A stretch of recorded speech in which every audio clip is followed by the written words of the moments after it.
All right, let's see what we got. I haven't logged in the game since Sunday night, so we've got a 9-hole cup here that's at Maple Bay. So I'm just checking to see if all of the, let's see what it was at the top. 35 at the top, smoking around. I shot a 17 on the front, but only could pick up one on the back. Just eked out a 30, so that was it. Couldn't get any better. Had a lot of close opportunities, but I wasn't hitting perfect on the back.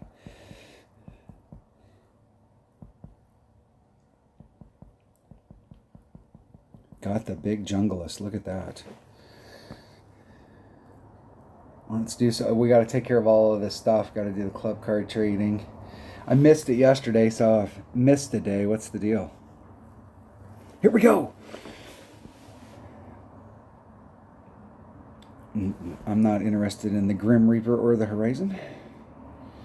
Put it in the bank. Save it for later. Let's clear a slot and get a chest going, and then we will get on it and see if this course is on all of the same holes. So we got the Rocky Mountain Tournament, which is the next full one. The Hot Shots 9-hole cup, Maple Bay. I think it might actually follow the course here, so let's check it out. Let's go check out hole number 1. So I'm at Golf Class Notebook checking out hole number 1. The big par 4 here. So we got 2 opportunities. Opportunity number 1 is over here with a rough bump. And there is a little bit of rough you can do right there. If I remember correctly, we're somewhere in the plus 10% on the shot to the cup. The other way to go is to get out into this zone. And I can tell you, you do not want to go long if you're over here. Because if you, the way it works is it's fairway and then it's off. So if you roll out to the end of the fairway and you're going to end up in the sand. It's very unlikely you'd end up in the rough. It's so steep, you're just going to go right into the sand. It's very easy to do. If you see this little holla, for all of you West Virginians, that little hollow right there, that's kind of the zone. I'm actually wanting to be out on the rim. I don't want to be in the bottom of that. I want to just be right on the rim of it. From this distance, you're in like minimum short iron, so you got a killer shot from there. You can run it up. You can pretty much any short iron that you've got, whatever your preferred short iron is going to work from this direction. This way over here especially works good if the wind's blowing left or right. But you really want to know what your wind adjustment is if you're doing this rough bump, because it's very easy to end up clipping that sand and ending up in the sand, or missing the rough entirely and ending up on the other side of the green. This is a great opportunity for an eagle. Even from, I'm going to be going out into this zone. I've tried both shots, and it's not that I don't mind this rough bump. It's just I've had a lot of success from over here. It's pretty easy to get into this zone. You don't have to bring out anything special. What you're looking for on your drive. What the hell's the deal? I've been having some issues. I got an update for my Android, and ever since then my overlay programs aren't working right. So when you're on your drive going through here, you're going to get one bounce on this side and your other bounce is going to be right on the other side of that. So when you're running out your topspin, you want to be right past that. It is a little tricky. It is easy to end up in the sand, especially if you got a headwind and you don't make a good wind adjustment. You could end up ending up in the sand right there. But you don't want to be too far in front of that when you run your topspin out. Otherwise, you're going to go off the top. There is a shot, I will say, there is a shot that you can do where you can bring out a bigger power ball and try and come out into this zone to try and get over here in one. And the problem is that it's pretty much either you win or you epic fail. You're either in the drink and you're out of bounds, or you're over here, and it doesn't really seem to have like anything in between. But there is a way that you could potentially get on in one if you got the right ball, the right clubs. But I think most people are just going to lay up either there or there and go for the hole. Hole number 2. All right. So this area here is all spectators. So if you hit your ball out into that area, you're going to have a bunch of pissed off spectators. In Ricky, this is going to be spectators as well. We're going to be going down towards the end down here as far as we can into that hole. And there is another rough bump that you can do on this. Depending on the ball and the level of clubs that you have, you may or may not be able to take this rough bump with a sniper. You may have to bring out a guardian just so you can get that extra distance. You don't need a lot of spin in order to get to the cup, but there is a rough bump that you can do here. So most people are going to be shooting out into this area trying for the rough bump. Your other option is to go out to this area and then bounce it over. And it's not... The topspin that you need from here to get over to the other side can be a little bit tricky. It's almost like you want to do a second bounce rough bump, but if you're going to do a second bounce rough bump on a shot like this, you might as well do the first bounce rough bump and just bring the right stuff. So depending on your clubs, you're going to have to take this shot a few times so that you can see where you're consistently getting at down into this zone, and then what club ball combo you're going to need here, because you could find yourself in a red line issue where you can't quite get to the rough bump depending on what you've got in your bag. So that's the way most people are going to go at it. Let's go back to what the hell was I thinking? I was looking at the hole going, where am I at? All right, we got another great, what is the deal?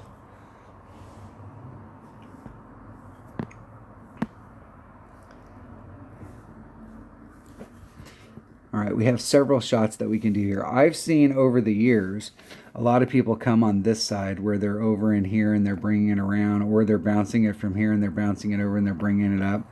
There's a shot that you can take from right here, especially if you got like mid-level clubs like a Saturn. Saturn does really good because it has lots of everything. You can do a rough bump from right here, and if I remember correctly on this, we were somewhere in the plus 10% as well on the shot to the cup. So like the first time I take this, I'll take it with no wind. I don't necessarily like to have numbers like from the last tournament, because what I found over the years is that they tweak the game a little for each tournament, and what worked the last time, it may be close, but it may be a little different. Instead of 10, it might be 12.5, or it might be 15, or it might be 5.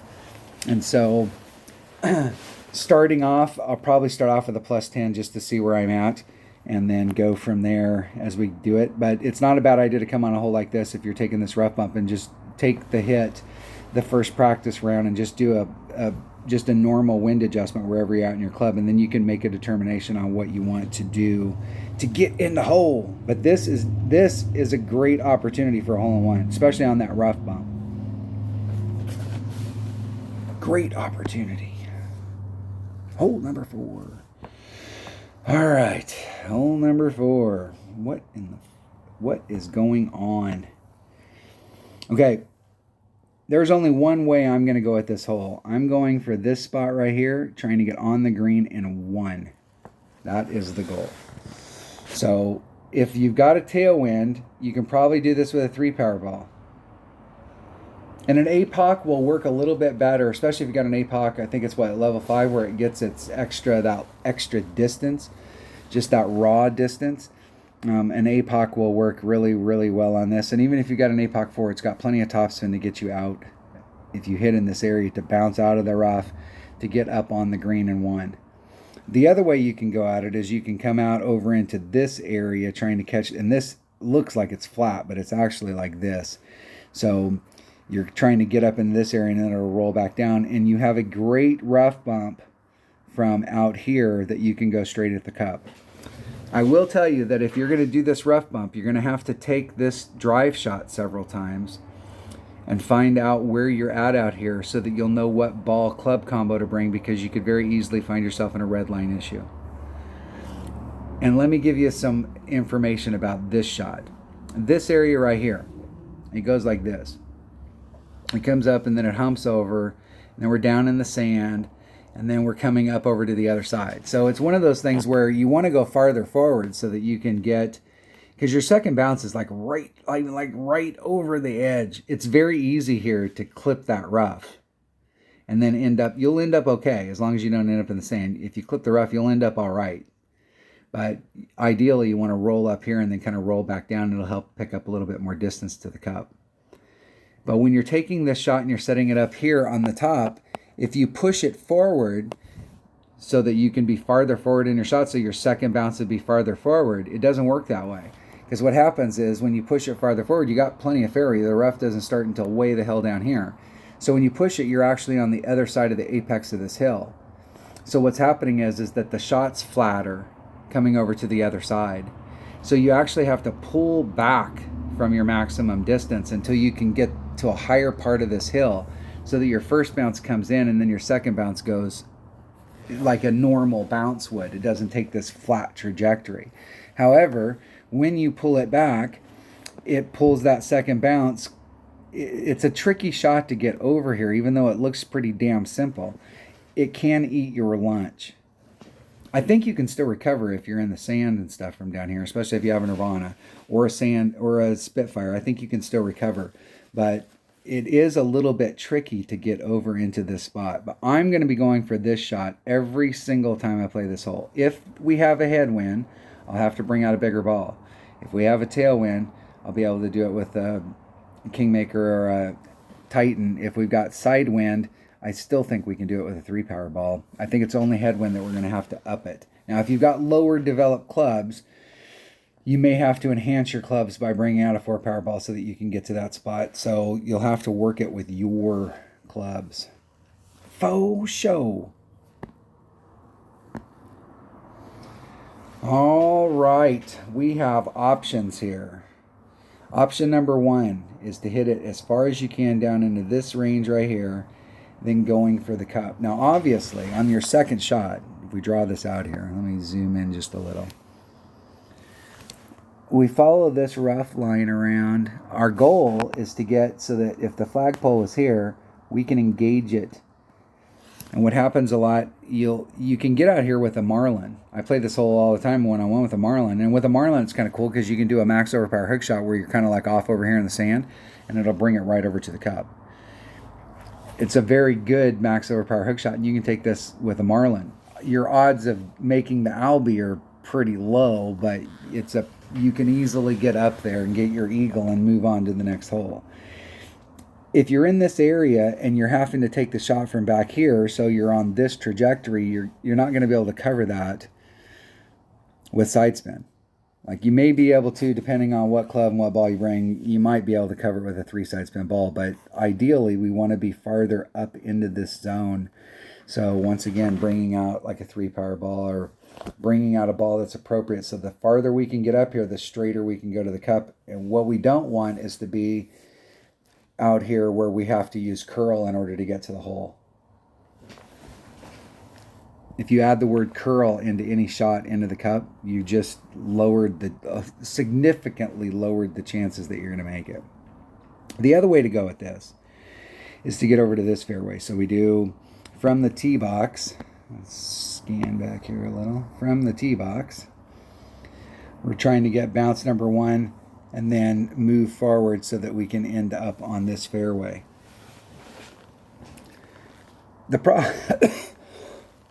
Excuse me. And the problem here is that if you've got upper developed clubs, you got a much better shot of getting over there because you've got more topspin.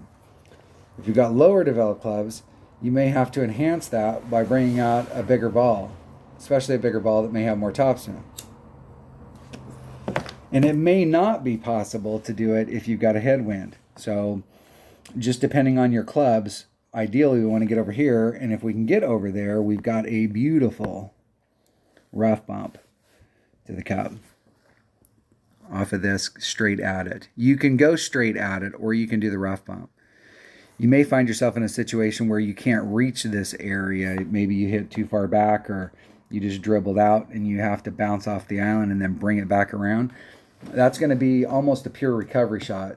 So don't try and get too tricky with it. Just get the ball over onto the green side so you can make your putt and move along.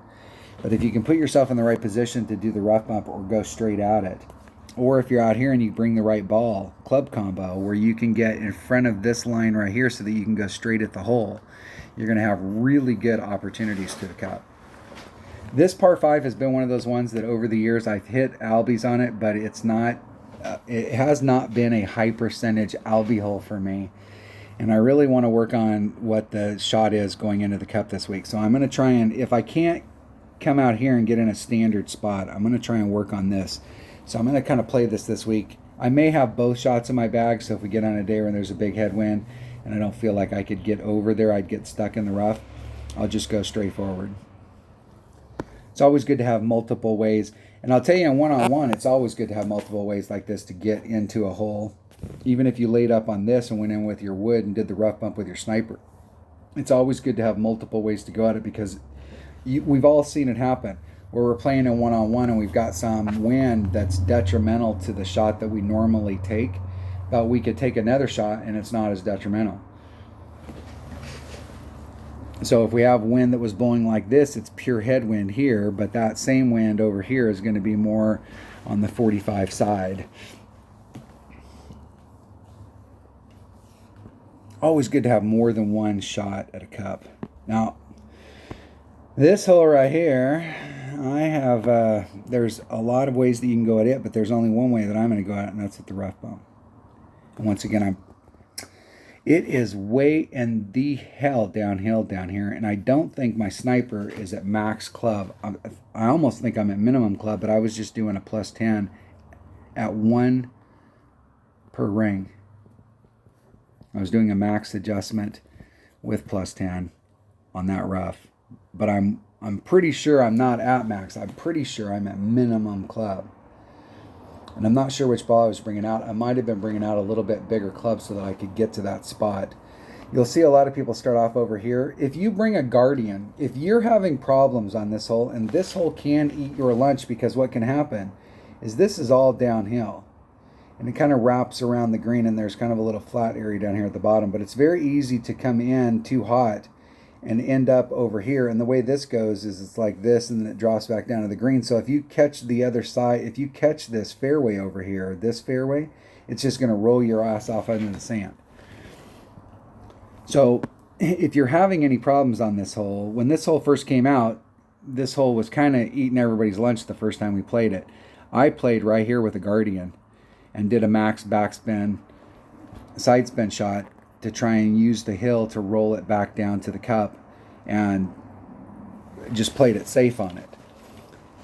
But I am going to get a little bit more aggressive this time and play the rough bump down here with a sniper. With a sniper!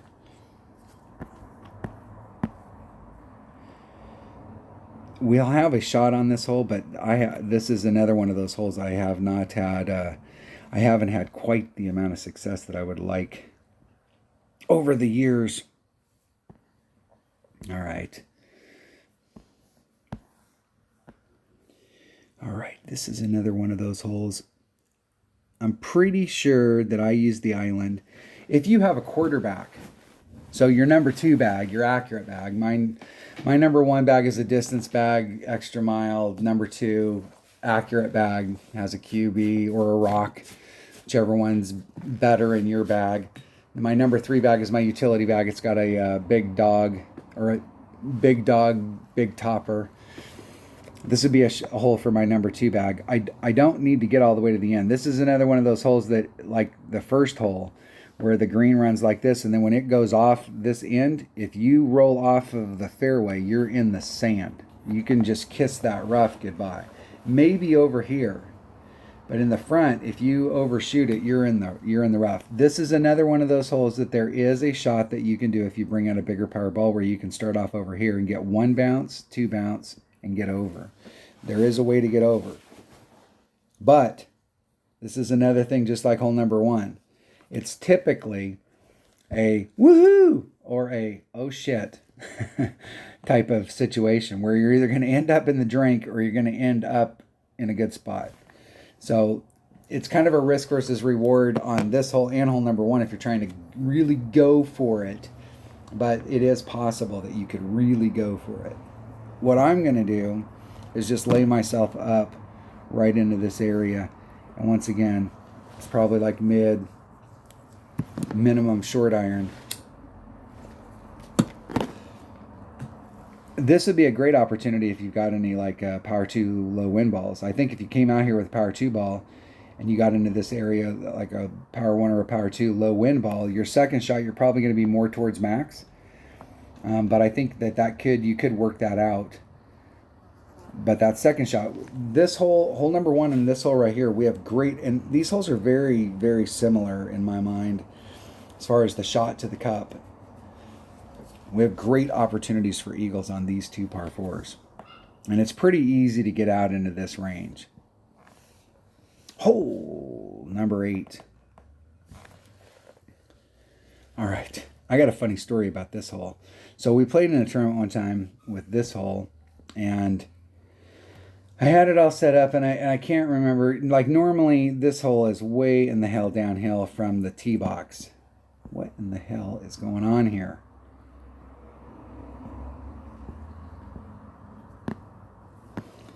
It is way, I don't even know if I can get the whole damn hole on the screen. Here's the tee box, and here's the freaking green. It is way downhill. It's way downhill to here. You can hit on this side and come at it, depending on what ball you bring. So if you got a lower power ball, you may have to start off on this side and do bounce number 1, bounce number 2, and come at it. I can't remember what we were doing on that one particular tournament, but it was like a 1 per ring, and we were doing like a plus 15, or it was the number for that tournament, and I hit it perfect, and I was on the right-hand side of the cup. I did it again, hit it perfect, right-hand side of the cup. I made a change, hit it perfect, right-hand side of the cup. Like I took some off, hit it perfect, right-hand side, hit it great to the left, hole in 1. Hit it perfect, missed, hit it perfect, missed, hit it perfect, missed, hit it great to the left, hole in 1. So by the time I got to the weekend round, I was like, screw this hole. I'm going to set the shot up like I've been setting it up all week long, and I'm going to actually try to hit a great to the left. And I did both times and missed the hole in 1. So in my practice account, I went out there and I decided, screw that, and I hit a perfect and win the hole. That's the way this hole has been. I haven't had a lot of success on this hole. I mean, you're always close, but it's like this hole is just one of those holes, and I think it just gets like an irregular bounce.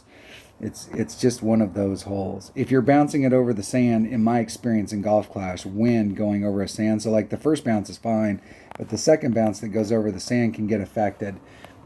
And anytime you've got to go over sand, it always seems like the ball gets moved just a little bit.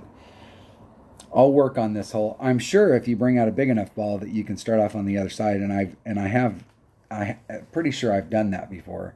But I think I'm going to work on this hole. This is going to be my hole that I'm going to work on this week. And my buddy Dunner, he's really big on the par 3s. I'm usually really big on the par 4s, trying to make sure that we can get eagles on the par 4s, because if you can get eagles on the par 4s, you're at minus 15.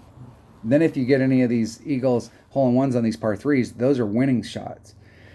So I'm gonna work with him. I'm gonna see what Dunner's playing on this, and I may actually copy whatever Dunner does, just because this hole right here is, in my opinion, we have a shot for hole-in-one, but it's not like the best hole-in-one shot in the game. It can be very inconsistent, but let's see this week if we can fix that. Let's see if we can do something. Hole number 9. All right. Now, my buddy Dunner is going to like the fact that this hole's in the game. Hey, what in the hell is going on?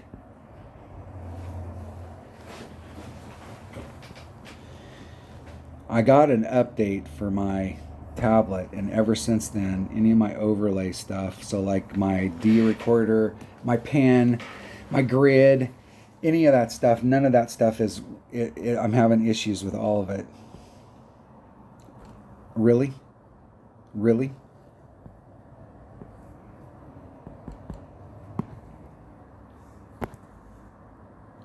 Come on.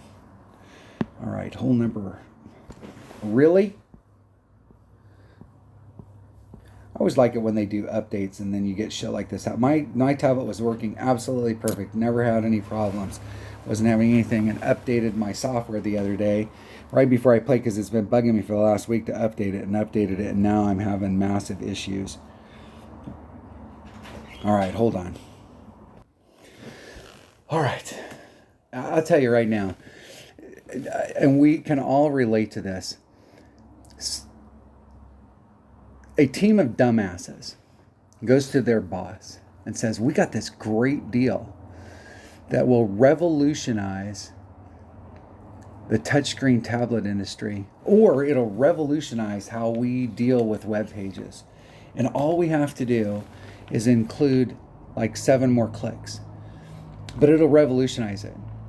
And what baffles me is that management teams go, wow, that's the greatest thing since sliced bread. We need to have a meeting on that, and we need to do it. And these people got gold stars, and every time that you have to do something where you have 1 more click, somebody got a gold star for that. And what's sad about it is if it was just 1 more click, it wouldn't be a bad deal. But they've been doing this shit for so long that when you get on your computer now and you're like, wow, it seems like it takes me longer to do that than it used to. That's because it's 75 clicks later of people getting gold stars. So we got 75 people that got gold stars for all of this shit. And it's like, man, that revolutionized it. Yeah, it revolutionized it. It took stuff that was super simple, and because you wanted to make it new and improved, you've made it less simple. Keep it simple, stupid. And it's the same thing here. I get an update, and now like your system doesn't work. You're having all kinds of issues with it. And they're like, yeah, but it makes this one thing on here so much better to use. Yeah, it would make that better to use if I could actually use all of the shit on my device. I'd like to find those people and kick the holy living shit out of them. That's what I'd like to do. How about you? All right, we have several ways that we can go at this hole. I personally do not understand going over in this direction. I don't get it. If you end up down in here, which is where we're obviously trying to go, and we draw a line, your red line with your sniper, if you bring a sniper, is typically like right on that tip. And that's kind of like where I'm really trying to get.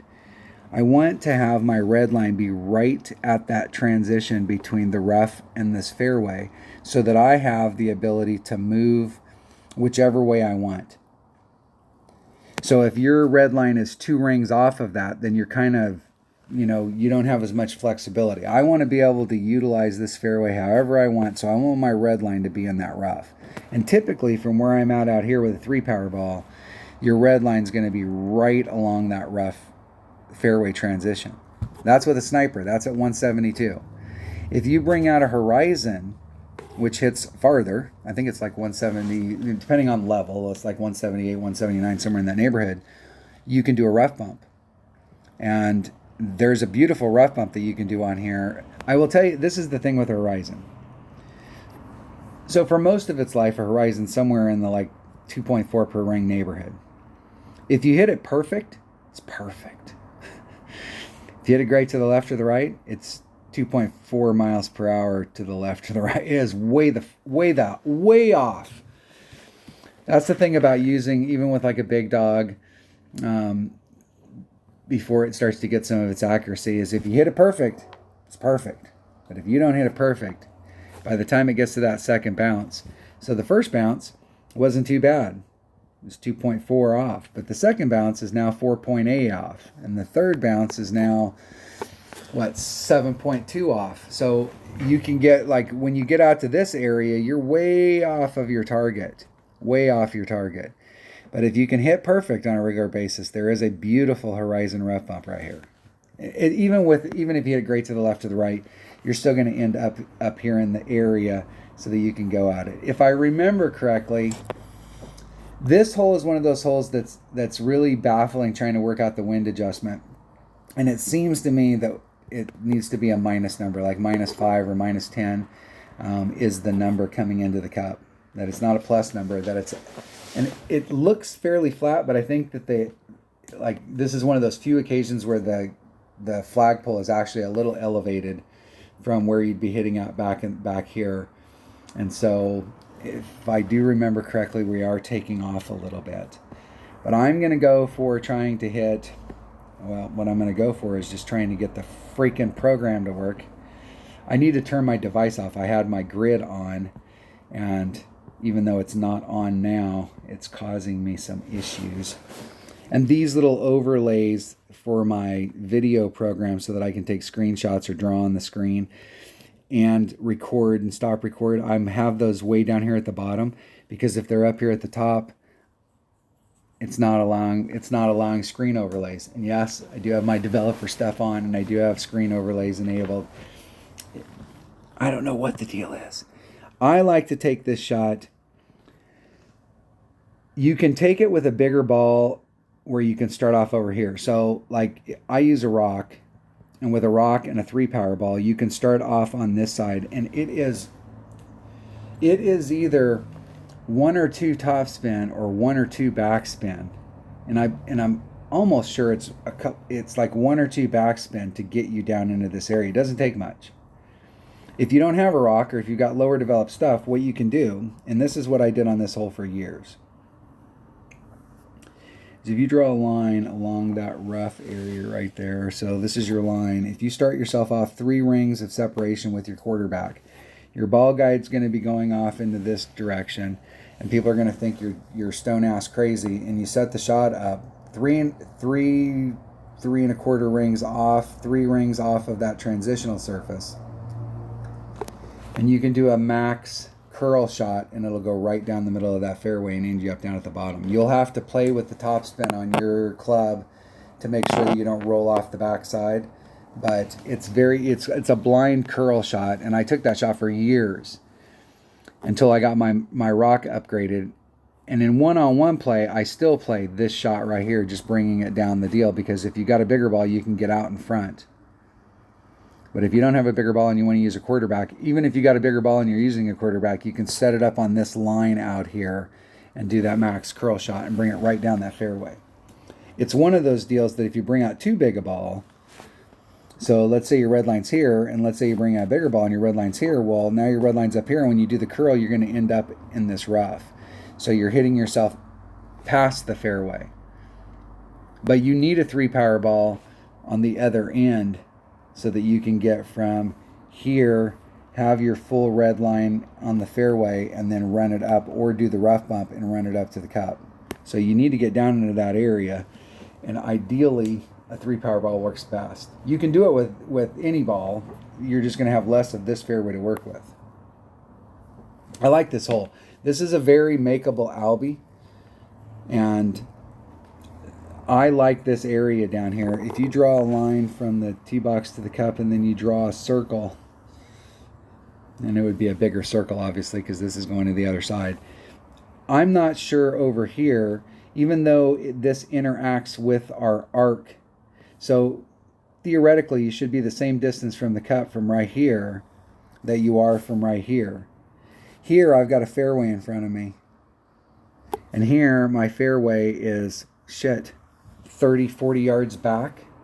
So that means I'm going to have to come over here into this zone where I be out here. I'm going to have to bring it off at an angle, which is going to put me at this, and then I'm going to have to side spin it to bring it to the cup or curl it. And so I think from out here, the consistency of the shot to the cup is not, it's not worth going out here. And it's riskier, in my opinion, going out here than it is to just try and consistently get yourself in the same spot right here. This shot here is pretty easy, because you can bring out an extra mile and you can start on the other side and you can just backspin it and stick it right to that spot. All right. I think there's no really tough holes in here. This is going to start off as a minimum score -12 tournament. We have great opportunities on all of the par 4s. You can pick up the par 4s. There's -15 right there. So I think we have opportunities on all of the par 3s. 2 of the par 3s are a little bit easier than the 1. And the par 5s, we have some great opportunities, especially at hole number 9. I've had a lot of success on hole number 9, and I'd like to continue that this week. All right, that was Maple Bay. Let's see if we can get back in the game. Maybe. It's not letting me do it. Yeah, I'm having issues. I'm having technical problems that are none of my own. Everything was working fine. And then I suddenly updated my device and somebody got a gold star. They only get gold stars when they end up interrupting end users. I think that's the deal. It seems counterintuitive to me, but that's how it works. That's how our society works. All right. There you have it. I can't do anything. My screen. I'm gonna have to restart my system. Thanks for watching. Good luck in the tournament that's coming up, and I'll do another walkthrough here in a day or so. This weekend, I'll do a walkthrough for next week's tournament, and we'll get that ball rolling. Everybody have good luck. Stay safe and have fun. Thanks for watching.